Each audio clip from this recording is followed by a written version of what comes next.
So this little block of 6 notes, E, F, G, A, B, C, ending on C, the tonal center, beginning on E, the other part of the tonal center, envelops the 4, the 5, and the tritone, and then resolves back to C major in its inverted form. Tonal centers. Now, what is a tonal center? Let's say we're in the key of C. And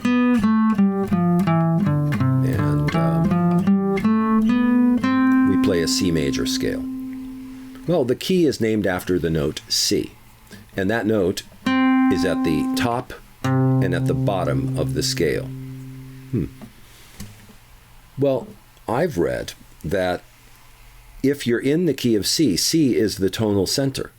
But if it's at the top and the bottom of the C major scale, how is it the center? What do we mean, really, by the idea of tonal center? Well, it's kind of interesting because even though C is at the top and the bottom of a C major scale, of course, we can go up from C and we can go down from C, and we can play a scale in either direction. So we could start from this C here, that's called middle C, and descend, and then play our ascending scale the other way. Now that C major scale covers 2 octaves.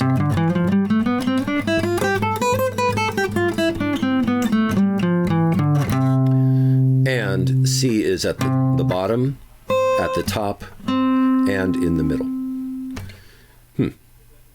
So it could be the tonal center, the tonal top, and the tonal bottom.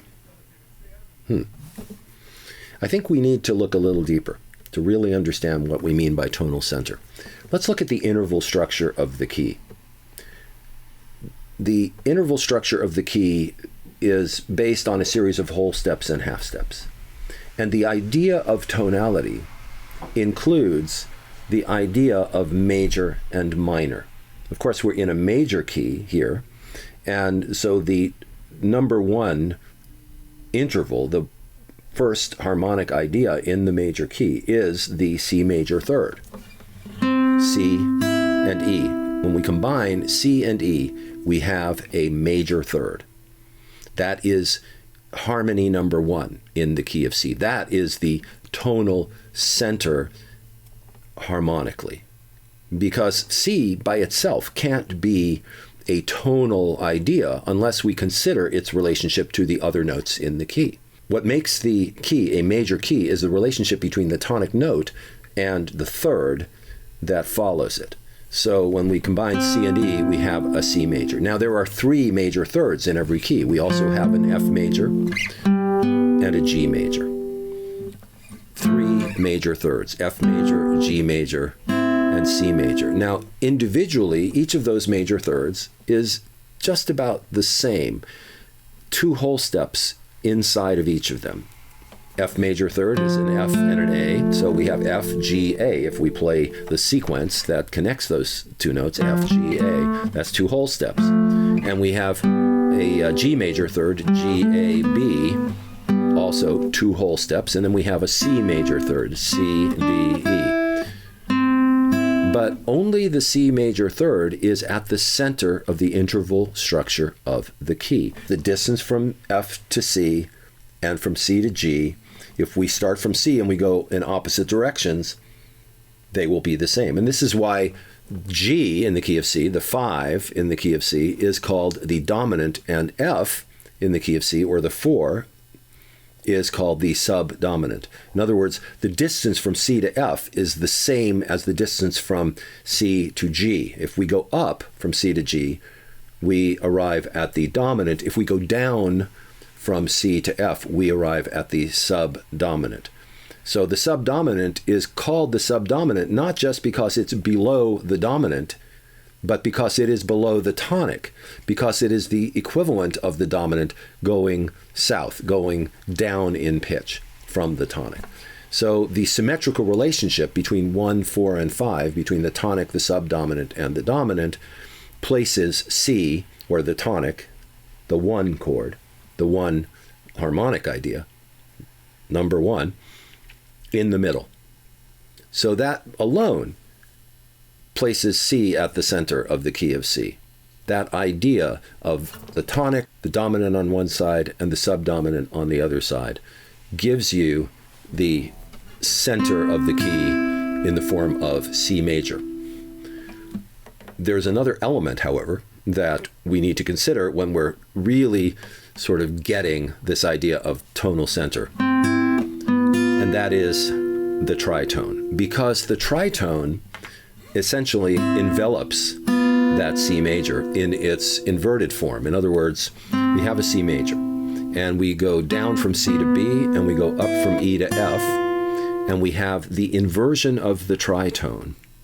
Now, we can still call it a tritone. Generally, we say, okay, that's a tritone. If we go from F to B or from B to F, it doesn't matter which direction we go, we're going to call it a tritone. But technically, and we're going to get technical here, technically, if we go B, C, D, E, F, we're playing an inversion of the tritone, because the name tritone is telling us that there are three tones, three whole steps. When we say three tones, we mean three whole steps. A tone is a whole step in a more formal terminology.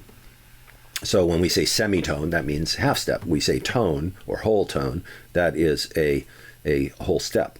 And so three tones happens when you go F, G, A, B. F, G, A, B. That is three tones. F to G, G to A to B. Three whole steps. But if we go B, C, D, E, F, then we are playing four tones. Well, two tones and two semitones. So semitone, tone, tone, semitone. And not to mention that the character of that sequence is quite different. If we go B, C, D, E, F instead of F, G, A, B, very different quality to those melodic ideas. So here's the point. The point is that whether you play B and F or F and B, we can go a half step away in the key from both of those notes and find the tonic third. They are a half step apart in either direction.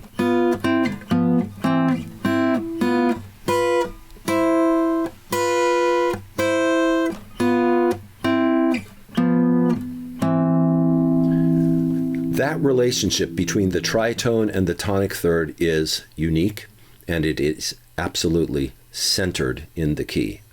Absolutely centered in the interval structure of the key. The other two major thirds, the F and the G, interestingly enough, they are connected to the tritone. Of course, F is one of the notes of the tritone. F A is the F major third, but F is one of the notes of the tritone. So if the connection that F has to the tritone is the root of that F major third is also the root of the tritone. So if we go back and forth between the F major third and the tritone, it's kind of an interesting effect. It sort of sounds like, it sort of feels like I'm looking at my watch, waiting for something to happen, getting ready to go somewhere, not sure where yet. Or maybe I'm waiting for someone. Well, it's a sense of anticipation.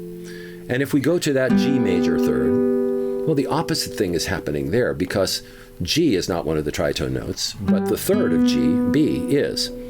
And so if we connect the G major third to the tritone, we're going to have G major, tritone.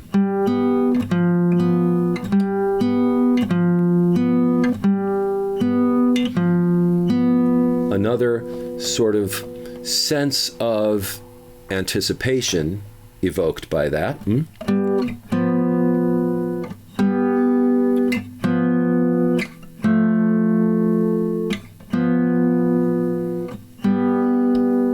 Where is it going to go? Connecting the tritone to the G major and to the F major does not really bring about the same sense of completion, the same sense of arrival as it does when we go from that tritone to a C major. Now here, I'm going from the tritone, F to B, FB, the root of the tritone, to an E and a C, the inversion of the tonic third. Now, an interesting thing happens when we have this F and this G major third here, is that that tonic third fits into the same space on the fretboards. So we can go F major here on the 3rd and 2nd fret, G major on the 5th and 4th fret, and the inversion of the C major third going from the 2nd to the 5th fret. Let me do that again. That's our 1, 4, 5, and directly centered within that grouping, the tritone. So this little block of 6 notes, E, F, G, A, B, C, ending on C, the tonal center, beginning on E, the other part of the tonal center, envelops the 4, the 5, and the tritone, and then resolves back to C major in its inverted form. So I think we can get out of that C major third, that C major is the tonal center of the key of C major, and that we really need to think of the tonal center not just as a single note, but as an interval, as a harmonic idea, or as perhaps as a set of intervals that depend on each other to reinforce this idea of symmetry and centrality. Now, I've prepared a little exploration of this idea in the rest of the video that is to follow, which includes a lot of graphics and stuff. And I hope you stick around for that, because I put a lot of work into it, and I would really appreciate it if you watched it. And let me know what you think of it, and let me know if I got anything wrong, or if there's any questions you have, or there's anything that's not clear, because I'm trying hard, you know. Anyway, I really do appreciate everybody who has subscribed to the channel, and thank you. And if you have not subscribed and you're watching this right now, please subscribe. Let me know what you think, etc., etc., etc. And now on with the show. Fretography is a method of mapping the guitar fretboard, created and developed by Mark Neustetter.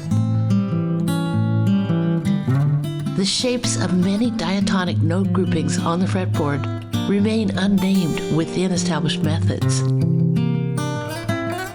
Fretography assigns names to these useful forms and structures based on standard theory terminology, wherever possible.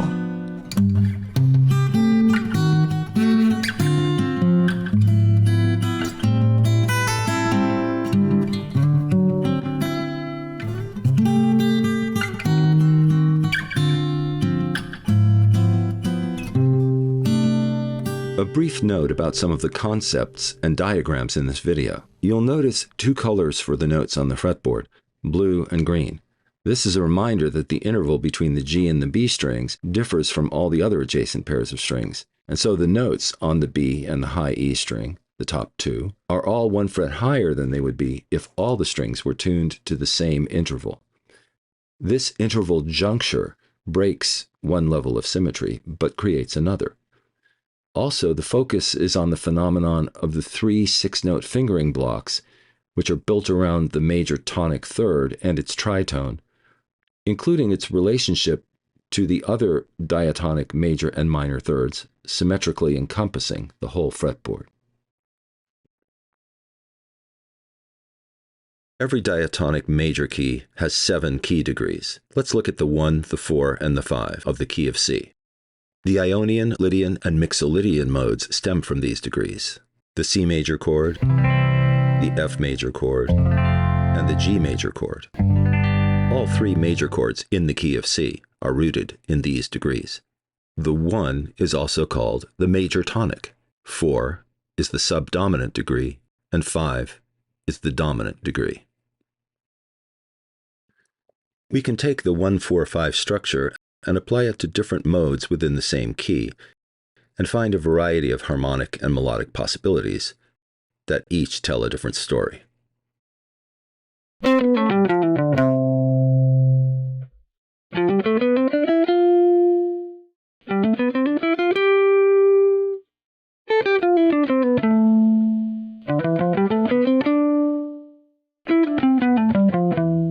In this video, we'll be focusing on the Phrygian, Aeolian, and Locrian modes.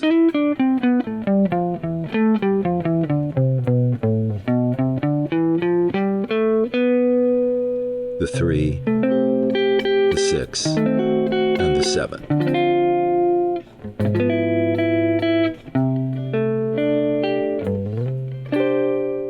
The first stop on our journey, the Locrian mode. The first 6 notes of the mode form a block on the fretboard. Next, the first 6 notes of the Aeolian mode. And to complete our modal trio, the first 6 notes of the Phrygian mode. All of these patterns happen in multiple places on the fretboard. And we can combine them to form larger patterns.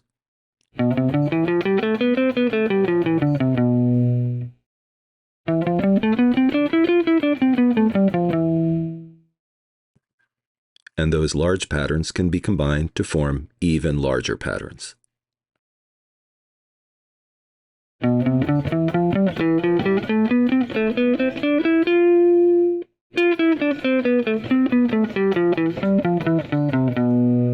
All of these patterns can be defined by the positions of the half steps within them, shown here circled in blue.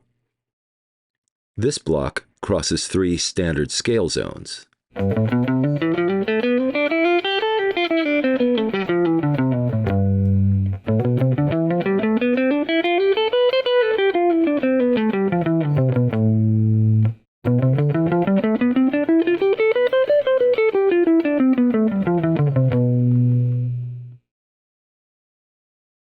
Each of the 3 strings in this block comprises the first 6 notes of one of our modes. And again, the half-step positions reveal their symmetrical relationships.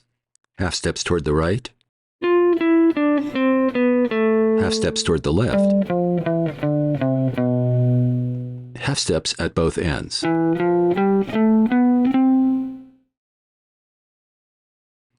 We quietly switched from alphabetical note names to Roman numerals as a reminder that the geometry of these patterns applies to every key.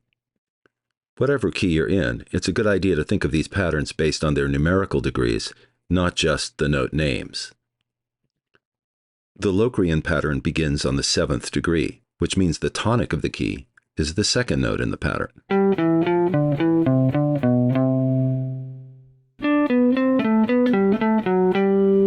In the Aeolian block, the tonic is the 3rd note.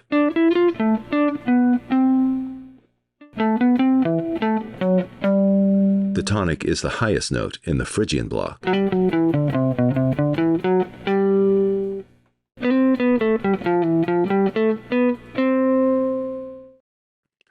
You've just seen how each 6-note block can be the source of different melodic ideas in different keys. Take some time to get familiar with the unique structure of all 3 blocks. And though we're identifying these blocks based on the modes associated with their low degrees, 3, 6, and 7, the blocks top out on 1, 4, and 5.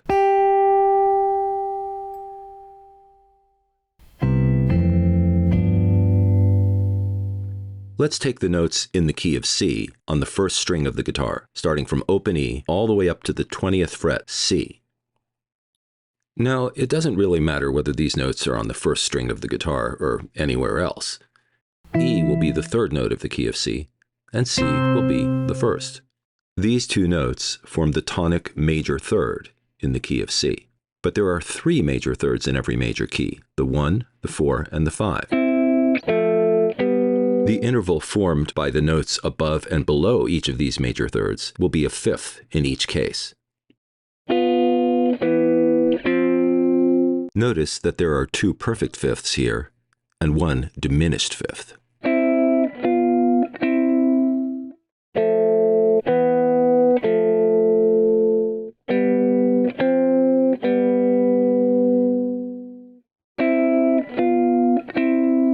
That diminished fifth is an inversion of the tritone. The relationship between the tritone and the tonic third is unique and central. The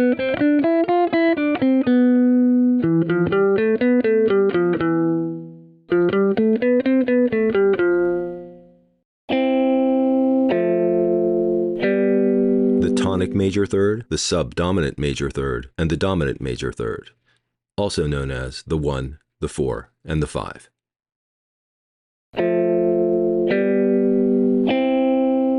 The single note most often described as the tonal center is the tonic itself, note number 1 in the key. It's not the tonal center all by itself. Centrality depends on the place of a note in the harmonic architecture.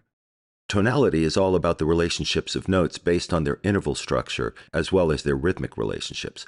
The idea of leading to and from tonal centers depends equally on interval structure and the sequence of the notes. The movement of groups of pitches balancing tensions with resolutions by means of cadences, motion toward and away from the center. Up and down take on a different significance when one direction is not automatically prioritized over the other. Now here's the thing. None of these ideas mean much if you can't apply them on the instrument, but where should we start?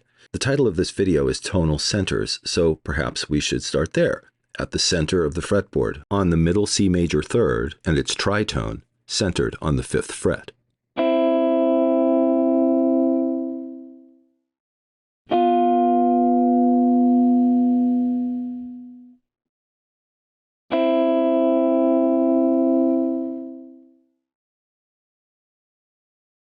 From this position outward, symmetries emerge. The 6-note block that is itself the most internally symmetrical is positioned on either side of this center axis in 2 octaves.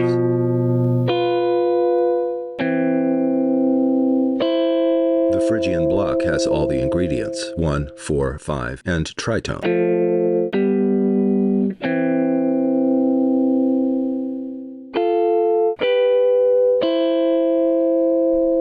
The other 2 blocks complement each other.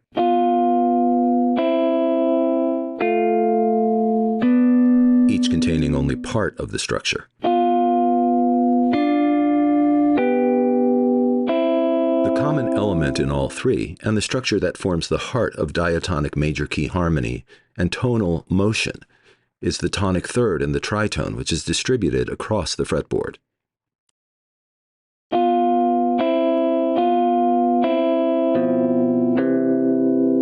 The symmetry of this distribution can be further delineated by using the convenient alignment of key tones in 3 evenly spaced positions on the fretboard. In the key of C, these are the 5th fret, the 10th fret, and the open strings. The interval symmetry of the diatonic system places the tonic third and the tritone at the center. Let's see what happens if we isolate the 4 top strings and focus on the block we're calling the Phrygian.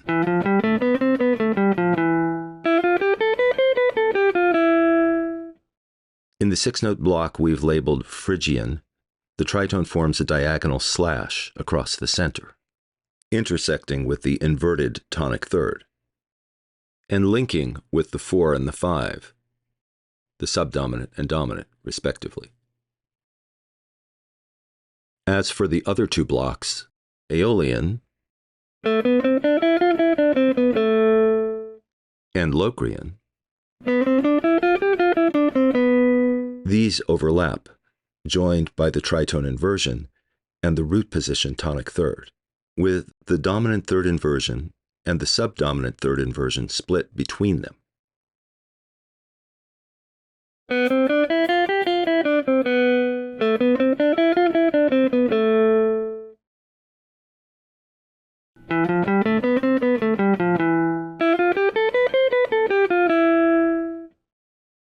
The tritone is unique in that there is only one tritone in any key, and the tonic third is uniquely centered in and around the tritone.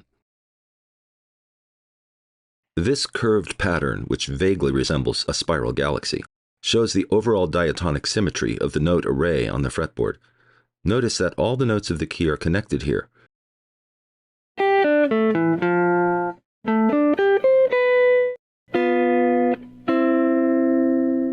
This pattern is not just an arbitrary aesthetic idea, but is rooted firmly in the diatonic key structure.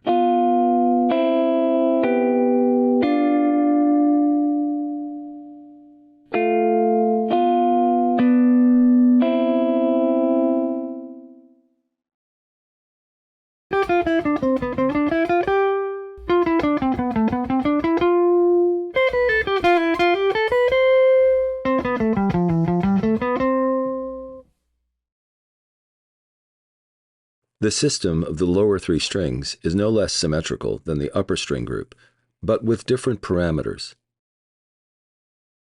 The central structure down here will be a 9-note group that we can call the big box.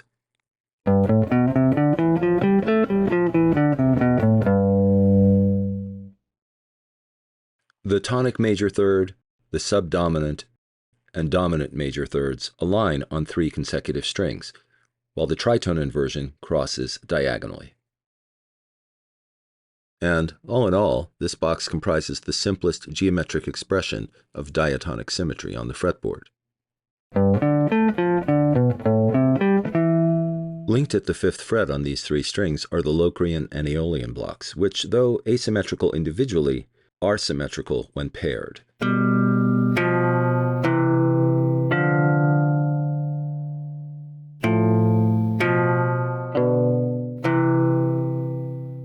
And that symmetry between these 2 blocks is maintained even when they drift apart.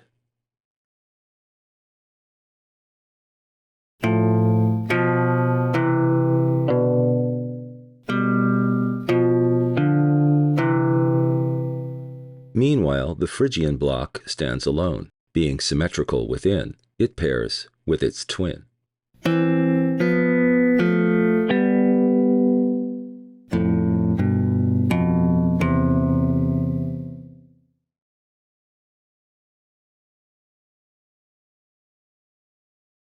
So far, we've looked at patterns from the open strings up to the 10th fret in the key of C. What happens when we go higher up the neck? How is the symmetry of these patterns expressed? The 5th fret is now all the way on the left, and the 17th fret is at the right. Still in the key of C, we have all the same elements, but there's a different symmetry. The half-step groups, the axis positions, and the 3 types of 6-note blocks are all aligned around a different center. It may be easier to understand this symmetry if we shift to the key of G. Now we once again have the open position on the left of the diagram. We see the 12th fret at the right. The key has changed, and the fret positions, but the pattern itself hasn't changed. And look what's at the center. I call it the void. It's the 1 fret position with no notes at all belonging to the key. Every key has this. In the key of C, the void is on the 11th fret. In the key of G, the void is the 6th fret. In this key, the 5th fret C major third is no longer the tonic.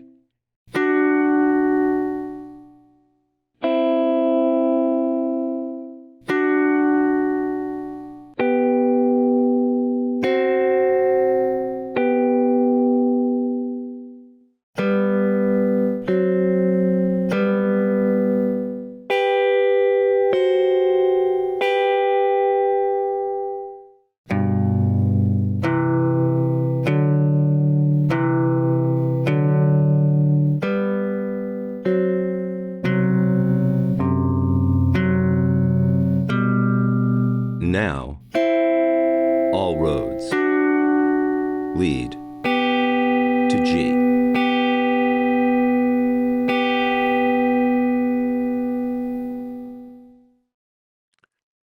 In the upper string group, 2 6-note blocks stem from either side of the void, the Aeolian and the Locrian.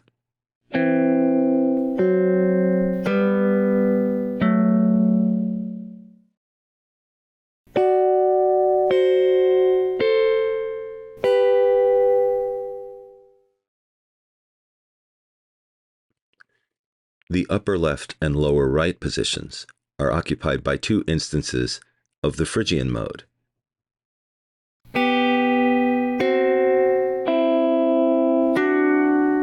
two instances with precisely the same pitch.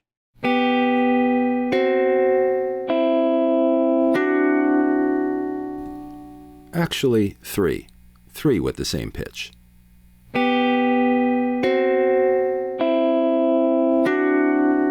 This central Phrygian block crosses the void. Also crossing the void, the Aeolian and Locrian blocks appear again.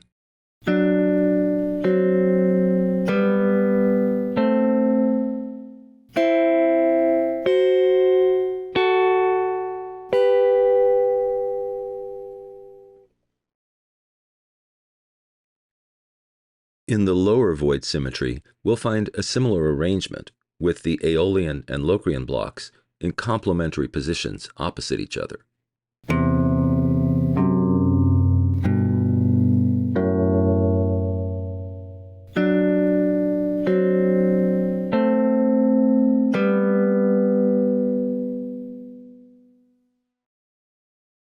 While the Phrygian block, once again, mirrors itself.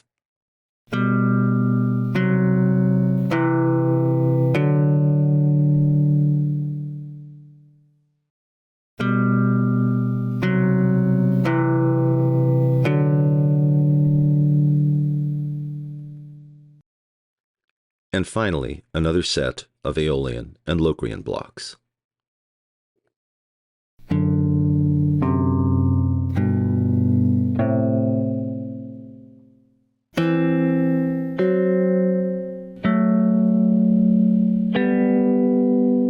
And as we saw earlier, these 6-note blocks can combine into larger blocks.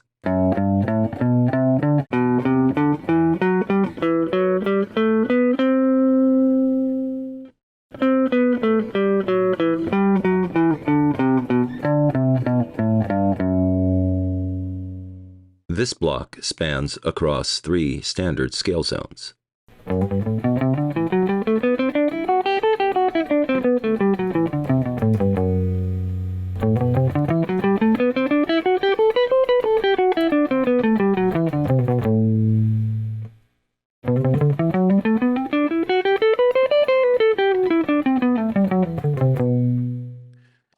It's really not so strange that the tonal center of the diatonic major key is also expressed geometrically.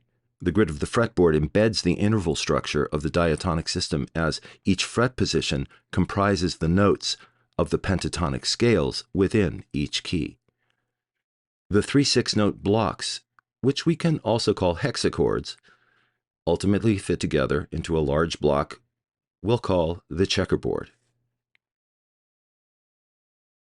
This term draws its inspiration from the checkerboard-like pattern of the half-step clusters.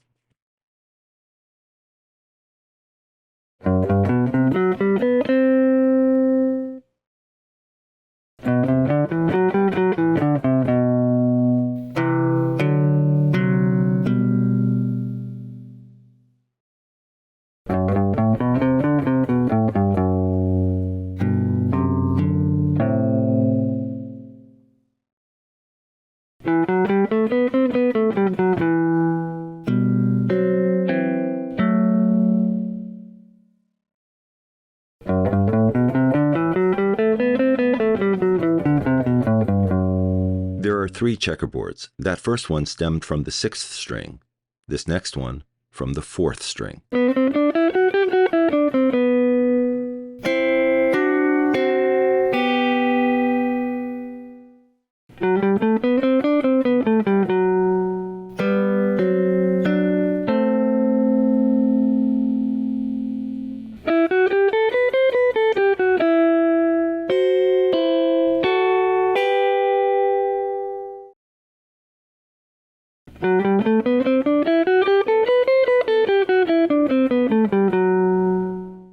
The interval structure and the fingering are always the same, though there are shifts due to the third rail effect between the G and the B string. This last checkerboard stems from the 5th string.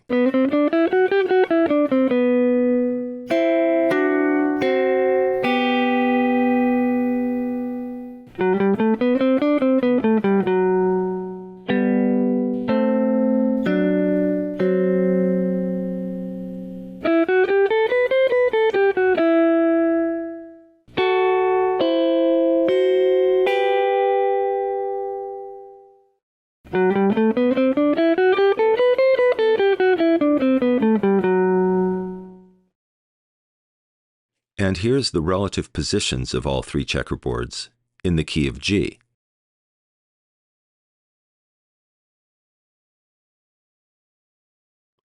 Now, a quick run-through of the three checkerboards in the key of C.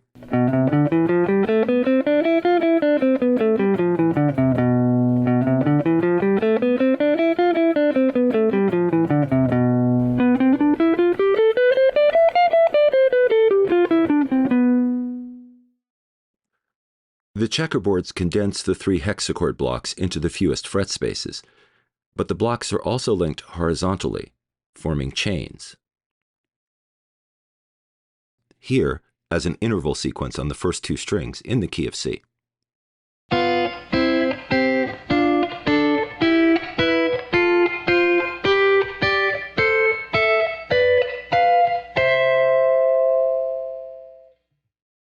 Notice the whole step on either side of the Phrygian on both strings.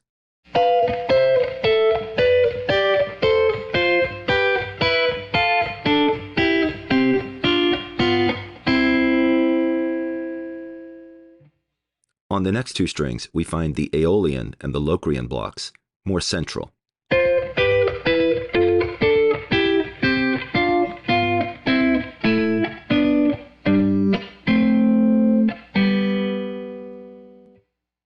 There are many ways to approach these patterns melodically, harmonically, and rhythmically.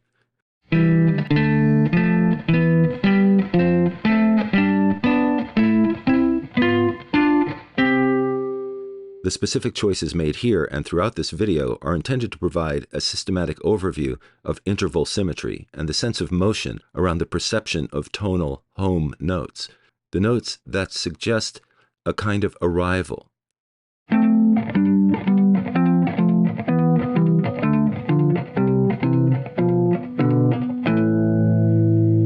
The place where the music just wants to land.